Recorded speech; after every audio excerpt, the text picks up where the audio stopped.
लहरों के बीच एक पुराना जहाज चुपचाप करवटें बदल रहा था।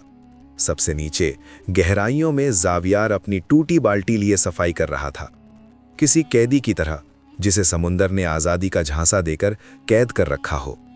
हाथों में झाड़ू, आंखों में बगावत, चेहरा गर्द से ढका और होठों पर खामोश लानतें। जावियार एक ऐसा लुटेरा जिसका न जहाज था, न साथी, न नाम, मगर ख्वाब जिंदा थे, बड़े और खतरनाक। हर रात जब बाकी सो जाते, वो कप्तान की दूरबीन चुपके से खोलता, जिस पर खून के निशान थे। उसे यकीन था कि समुंदर की किसी तह में उसका तख्त दबा है। सवाल बस ये था, क्या उसे खोजेगा या तकदीर पहले ही उसे डुबो चुकी थी। अगली रात अपने मैले कपड़ों और गीली हथेलियों के साथ जावियार कप्तान के केबिन के बाहर खड़ा था। भीतर धुएं का बादल, शराब की बोतलें और नक्शों से ढकी मेज। कप्तान इकबाल, जिसकी आंखें कांच की तरह बेरहम थीं, उठकर बोला, क्यों आया है गंदगी उठाने वाला? जावियार ने गर्दन झुकाई और कहा, मुझे कोई ऐसी जिम्मेदारी दीजिए जिसमें लहू हो, हिस्सेदारी हो। मैं सिर्फ बाल्टी उठाने के लिए नहीं बना। कुछ लम्हों की खामोशी के बाद कप्तान ने घूरा, फिर धीमे से मुस्कुराया। रहम नहीं, सिर्फ इस्तेमाल की बू। ठीक है, कल सुबह रईस के साथ जाओगे। सामने से व्यापारी जहाज आ रहा है, उनके माल पर हक हमारा है।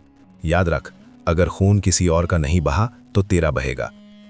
जावियार ने सिर झुकाया, मगर उस चेहरे पर पहली बार एक साया था, खूनी ख्वाब का, अब झुकने वाला नहीं। डेक पर खड़ा रईस धूप में, चाल में घमंड और अनुभव की गंध लिए जावियार की तरफ टकराया। तुम? ये खेल तुम्हारे बस का नहीं। जावियार ने कदम बढ़ाए। बस मौका दो, मैं भी तुम्हारे जैसा बनूंगा। रईस हंसा। बाल्टी उठाने वाले से लुटेरा कैसे बनोगे? ये मौत का खेल है। जावियार की आंखों में ठंडक थी, पर इरादों की आग जल रही थी। देख लेना, जावियार नाम गूंजेगा समुंदर में। दोनों की नजरें टकराईं और रात की कालिमा ने समुंदर को अपनी बाहों में ले रखा। फिर जैसे कोई दानव जाग उठा। जहाज पर हमला हुआ, तलवारें चमकी, आग आसमान में नाची, हर कोना खून से रंगा। माल लूट गया। कप्तान ने रईस की ओर देखा, फिर जावियार की आंखों में गुस्सा, धोखा और ख्वाबों की हसरतें। उसकी रूह कह रही थी, ये सिर्फ शुरुआत है, मैं तख्त चाहता हूं, ख्वाब नहीं। समय ने पहिया घुमाया और जावियार की लूट की गूंज हर बंदरगाह में फैल गई। मगर किस्मत को कुछ और मंजूर था। एक सर्द सुबह दूर आफाक पर चमकती विशाल छाया, ब्रिटिश हुकूमत का जहाज। जावियार ने हथियार ताने, भयंकर जंग छिड़ गई। तोपों की गड़गड़ाहट, धुएं की कालिमा, तलवारों की चोट। जहाज कांप उठा, मगर घमंड और लापरवाही उसकी कमजोरी बनी। एक झटके में ब्रिटिश जहाज ने हमला बोल दिया। जहाज उनका, सपनों का तख्त छिन गया। बचा कुछ भी, कैद में डाल दिया गया। जावियार और साथियों को बेड़ियों में जकड़कर बंदरगाह की काली दीवारों के सामने खड़ा किया गया। सभी कैदियों को फांसी दी जा रही थी, पहले कप्तान को। लेकिन जावियार के दिल में खेल का जुनून अभी भी जिंदा था। उसने ठंडी निगाहें ब्रिटिश कप्तान की ओर घुमाई और सधी चालाक बात कही, सर, मैं सिर्फ एक मामूली सफाई वाला हूं। इन खतरनाक लोगों ने मुझे कैद कर रखा था, साफ सफाई के लिए। ब्रिटिश कप्तान की भौहें तन गई, लेकिन जावियार रुका नहीं। जब आपका जहाज हमारे कब्जे में आया, मैं सबसे नीचे छुपा था। साफ सफाई की जगहों पर कोई मुझे नहीं देख पाया। हमला भी वहीं देखा। ये मेरे गवाह हैं। इसी बीच रईस, जो जंजीरों में बंधा था, हंस पड़ा। मौत सामने थी, फिर भी उसने थूकते हुए कहा, देखो, खाल उतारकर भरिश्ता बन गया। सच जबान पर आ गया। तभी एक सिपाही आगे आया, साहब, यही नीचे वाला था। जहाज कब्जे में लेने पर भी यही छुपा रहा। ब्रिटिश कप्तान ने सोचा, फिर आदेश दिया, इसे कैदी मत समझो, मजलूम समझो, किसी टाकू पर छोड़ दो। अब उसकी किस्मत समंदर तय करेगा। जावियार की आंखें झुकी रहीं, लेकिन भीतर तूफान उठ चुका था। टापू छोटा था, मगर जिंदगी अपने सलीके से चल रही थी। कच्चे रास्ते, नारियल के दरख्त और बस्तियां जो समुंदर के किनारे सुकून बुन रही थीं। जावियार ने खुद को कमजोर और टूटा दिखाया। लोगों ने रहमत से उसे अपनाया।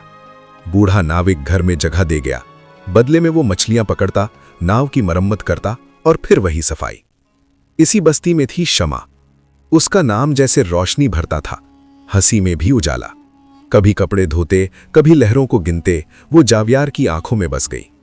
धीरे धीरे मुलाकातें बढ़ीं। जावियार की खामोशी शमा को भा गई। दर्द जो शोर नहीं करता पर महसूस होता है। अब उनके रोजमर्रा के पल जुड़ गए। जावियार जो पहले तख्त के ख्वाब देखता था, अब उसकी आंखों में सिर्फ शमा का चेहरा देखता। मोहब्बत फिर से उसकी जिंदगी में आ गई, बिना खून, बिना बारूद। टापू पर मशहूर था बाबा झुर्री लाल। चेहरे की गहरी झुर्रियां, गले में हड्डियों की माला और चाल जैसे कब्र से निकल आया हो। लोग मानते थे शादी से पहले मस्तक की तकदीर वही पढ़ते, जो कहा वही आखिरी सच। एक शाम शमा बोली, चलो बाबा से मिलते हैं। जावियार हौले से मुस्कुराया, मगर अंदर सेहरन थी। झोपड़ी के अंदर धूप, जली रेत और दीवारों पर टूटे आईनों की कतार। बाबा अंधेरे में बैठे थे, लेकिन जावियार के आते ही झट से आंखें खोली। झटका सा लगा। गुर्राते हुए बोले, तू समंदर का मालिक बनने का पुकारा गया था और तू मोहब्बत में घुट रहा है। ये तेरा रास्ता नहीं, तेरा तख्त अभी तुझसे हिसाब मांगेगा। जावियार की रूह कांप गई। उस पल शमा की मुस्कुराहट, समंदर की लहरें और टापू की शांति सब धुंधली लग रही थी। कुछ टूटा नहीं, कुछ जाग गया था। सच्चाई देर तक छुप नहीं सकती। शमा को सब पता चल गया। जावियार का अतीत, उसके हाथों पर खून के धब्बे, समंदर की लूट, बेकसूरों की चीखें। उसने कुछ नहीं कहा, सिर्फ देखा और अपनी आंखों से जावियार को तोड़ दिया। जिस शख्स से मैंने मोहब्बत की, वो तो मौत का सौदागर निकला। इतना कहकर वो चली गई, बिना पलटे, बिना रोए। जावियार वहीं रह गया, जैसे तूफान के बाद केवल टूटी नाव बचती है। उस रात उसने कुछ नहीं खाया, कुछ नहीं बोला, बस सीपियों की आवाज सुनता रहा और पहली बार अंदर से खामोश हुआ। सुबह होते ही वो बाबा के पास गया। बाबा झुंपड़ी के बाहर पत्थरों से कुछ बना रहे थे, शायद जादुई चक्र या चेतावनी। जावियार ने कहा, मुझे रास्ता बताइए बाबा, अब मैं मोहब्बत नहीं, अपना तख्त चाहता हूं। जैसे भी मिले, जैसे भी लेना पड़े, बताइए। बाबा ने सिर उठाया। रास्ता है, मगर वो रोशनी से नहीं, अंधेरे से होकर जाता है। समंदर के पश्चिम में एक टापू है, काला द्वीप। वहां शैतानी काम होते हैं। जो लोग रहते हैं वे अब इंसान नहीं रहे। अगर तख्त चाहिए तो वहां जाना होगा और अपना हिस्सा खुद छीनना होगा। जावियार की आंखों में शमा की आखिरी नजर तैर रही थी, मगर अब उसका चेहरा भी धुंधला पड़ गया था। अब उसकी आंखों में सिर्फ एक चीज थी, तख्त। रात गुजरी, मोहब्बत भी साथ में। सुबह की पहली किरण ने शमा की आंखों पर पर्दा हटाया। जो कुछ उसने देखा, समझ आया जावियार सच में बदल रहा था। गुनहगार जरूर था, मगर अब अपने गुनाहों से बाहर निकलने की कोशिश कर रहा था। बाबा की बातें उसके जहन में गूंजने लगी। शमा बेचैन हुई। सुबह की किरणों में वो दौड़ी, गलियों से बाबा की झोंपड़ी तक। बाबा, कहाँ है वो? जावियार कहाँ है? बाबा कुछ देर चुप रहे, फिर माला घुमाते हुए बोले, अब तो वो जा चुका। तूने उसे छोड़ा जब उसे सबसे ज्यादा तेरी जरूरत थी। अब वो उस रास्ते पर है जहां लौटना आसान नहीं। जावियार को एक आदमी पुरानी टूटी नाव में बैठाकर समंदर के उस छोर पर छोड़ गया जहां सूरज भी नहीं उगता। द्वीप दूर से अजीब लगता था, जैसे किसी ने अंधेरे को जमीन पर गिरा दिया हो। न वहां इंसान, न परिंदा, सिर्फ सन्नाटा। जावियार किनारे उतरा। चारों ओर पत्थर, सूखी झाड़ियां, जली जमीन। रास्ता कोई नहीं, बस उसकी सांसें और उसका ख्वाब। अचानक हवा का रुख बदलता है। सामने एक काला साया उभरता है। न चेहरा, न हाथ, सिर्फ धुंधली आंखों का जोड़ा और बोझिल मौजूदगी। जावियार की रूह कांपती है, लेकिन कदम पीछे नहीं हटाते। मैं अपने ख्वाब पूरा करने आया हूं, वो कहता है। काला साया कुछ देर चुप रहता है, फिर कहता है, हर ख्वाब की कीमत होती है। मैं तैयार हूं, सब कुछ देने को तैयार हूं। क्या चाहिए तुम्हें? जावियार ने पूछा। साया पास आता है। उसकी परछाई जावियार की छाती पर चढ़ती है और फुसफुसाता है, रूह। उस लम्हे जैसे समंदर भी चुप हो गया। जावियार की आंखें बुझने को थीं, लेकिन उसके होठों पर सिर्फ एक जवाब था, ले लो, मगर ख्वाब मेरा पूरा होगा। और उसी पल जैसे कोई अदृश्य दरवाजा खुला और उसका शरीर गिर पड़ा, जैसे आत्मा को कुछ पल के लिए निकाल लिया गया हो। होश आते ही वक्त ठहर गया। न दिन रहा न रात। सपने और हकीकत एक जैसे लगने लगे। फिर अचानक उसकी आंखें खुली। वो जली हुई जमीन पर पड़ा था। आसमान लाल, मगर सूरज कहीं नहीं। हथेलियों में कुछ चुभ रहा था, एक पुराना नक्शा, कागज नहीं बल्कि किसी जानवर की चमड़ी पर उकेरा गया, रेखाओं से भरा, शब्दों के बिना। जावियार उठकर नक्शे को देखा। वही साया फिर आवाज में बोला, अब दूर से मगर साफ, तुम्हारा सौदा पूरा हुआ। नक्शा बताएगा, पर सवाल सोच समझ कर पूछना, वरना जवाब सोच को निगल सकता है। जावियार ने पहला सवाल किया, मुझे एक जहाज चाहिए और कुछ लुटेरे मेरे साथ। नक्शा तड़प उठा, रेखाएं चमकी, जंगलों से समंदर तक एक रास्ता बना। जावियार चल पड़ा। कुछ घंटों में वो पुराने मगर मजबूत जहाज पर पहुंचा। किनारे कुछ लोग किसी लाश को मिट्टी में दबा रहे थे। क्या हुआ? उसने पूछा। एक दाढ़ी वाला लुटेरा बोला, कप्तान मर गया, अब जहाज बेसहारा है। कुछ ही देर में लोग आपस में लड़ने लगे, हर कोई कप्तान बनने को तैयार। तभी एक आदमी चिल्लाया, आज रात तक जो सबसे ज्यादा सोना और माल लाएगा वही नया कप्तान होगा। जावियार ने नक्शा निकाला। सोने का मार्ग वही काला टापू दिखा जहां उसने अपनी रूह पहले गिरवी रखी थी। वहां पहुंचते ही जमीन पर लाशें पड़ी थीं, जेबें, उंगलियां, छातियां सब सोने से भरी। जावियार ने बिना झिझक हर टुकड़ा समेटा, जैसे अफसोस नहीं सिर्फ इस्तेमाल था। पलटते ही साया फिर सामने आया। उसकी आवाज भारी और सीधे थी, हर उरूज को जवाल आता है, हर तख्त की नींव में लाशें होती हैं। याद रख, ये सिर्फ शुरुआत है। जावियार ने सिर झुकाया, साया गायब हुआ। वो वापस गया और सोना जमीन पर फेंक दिया। सबकी आंखें चौंधिया गईं। अब उसे कप्तान जावियार कहा गया। जहाज, लूट, लुटेरे सब उसके कदमों में। लेकिन समंदर की गहराई में एक प्यास बाकी थी, क्षमा। तख्त उसके पास था, मगर ताज अधूरा। इस बार जावियार ने दिल नहीं दिमाग से मोहब्बत की। वो उसी टापू पर गया। क्षमा अब भी वहीं थी, बदली हुई, चुपचाप, टूटी हुई। जावियार झुका और आवाज में पुराना सुकून लाया, मुझसे गलतियां हुई क्षमा, पर मैं अब बदल गया हूं। मेरे पास सब कुछ है, बस तू नहीं। चल मेरे साथ, इस बार सब कुछ तुझे देना चाहता हूं, लूट नहीं, घर। क्षमा की आंखें कांपीं। कुछ टूटा सा था, मगर अब भी वो जावियार की बातों से बच नहीं सकी। शायद वो उसे बदलते देखना चाहती थीं, या अब भी अपने दिल से हार रही थीं। कुछ ही दिनों में शादी हुई। समंदर के किनारे, सूरज के नीचे, दो टूटे हुए दिलों ने फिर से जुड़ने की कसम खाई। क्षमा को ले जाया गया उसी जहाज पर जो अब तख्ते जावियार कहलाता था। क्षमा ने जहाज के अंधेरे हिस्सों में खून के धब्बे देखे, लुटेरों की आंखों में डर देखा, और एक बार फिर उसका दिल कांपा। कहीं ये वही जावियार था या कोई और बन चुका था। उसने सोचा, शायद अब जो भी हो उसके साथ रहना ही ठीक रहेगा। जावियार अब किसी लुटेरे का नाम नहीं था, वो खुद कहर बन चुका था। उसका जहाज समंदर में नहीं दिखता, बस उसकी दहशत फैलती, तूफान की तरह आता और जहाजों को निगल जाता, जैसे समंदर ने खून पीना सीख लिया हो। ब्रिटिश हुकूमत के जहाज, अमीर व्यापारी की काफिले, हर बार नक्शे से पूछा गया सवाल उसे लूट का रास्ता दिखाता, लेकिन हर जवाब के बदले नक्शा उसके अंदर से कुछ खा जाता। नींदें, हंसी, अब उसकी रूह। जावियार अब सिर्फ नक्शे का पीछा करता था। बस्तियां समंदर के किनारे बसी उसके लिए सिर्फ बिंदु थीं। जहां सोना था वहां इंसान थे, मगर जावियार ने इंसानों को देखना छोड़ दिया। हद पार कर चुका।